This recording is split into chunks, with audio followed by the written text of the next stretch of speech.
Hello అండి, welcome to ఈరోజు video వచ్చేసి అవిసె గింజలతో లడ్డు చేస్తుందండి. డ్రై ఫ్రూట్స్ అది వేసి ఇలాగ అవిసె గింజలు ఒకసారి చిటపట్లు ఆడే వరకు ఫ్రై చేసుకోవాలండి.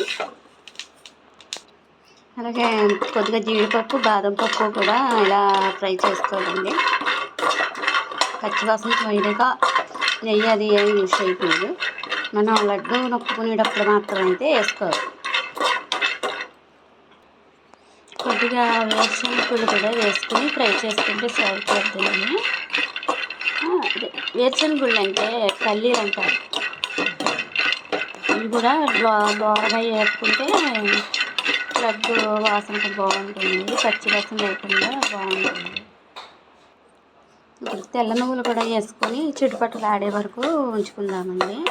ఈ నువ్వులు ఎక్కువ ఐరన్, కాల్షియం సమృద్ధిగా ఉంటుంది.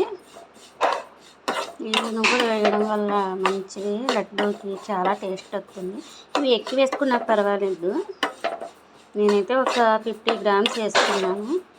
అవిసె గింజలు అయితే 1/4 కేజీ, జీడిపప్పు, బాదం కలిపి 100 గ్రాములు, పల్లీలు 50 గ్రామ్స్, నువ్వుపప్పు 50 గ్రామ్స్ అన్నీ కూడా.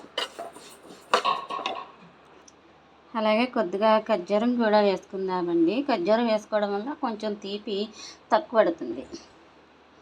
ఈ తీపికి సరిపడగా బెల్లం వేసుకొని ఇవన్నీ చల్లారిన తర్వాత డ్రై ఫ్రూట్స్ అలాగే ప్లస్ పల్లీలు కచ్చాబిచ్చా కింద ఆడుకుని తర్వాత అవిసె గింజలు, నువ్వుపప్పు, ఖర్జూరం వేసుకొని ఆడేసుకుని లాస్ట్లో బెల్లం వేసుకుని ఒక్క తిప్పుకుని అయిపోతుంది. నెయ్యి వేసుకొని లడ్డూల కింద చుట్టేసుకుంటే సరిపోతుంది.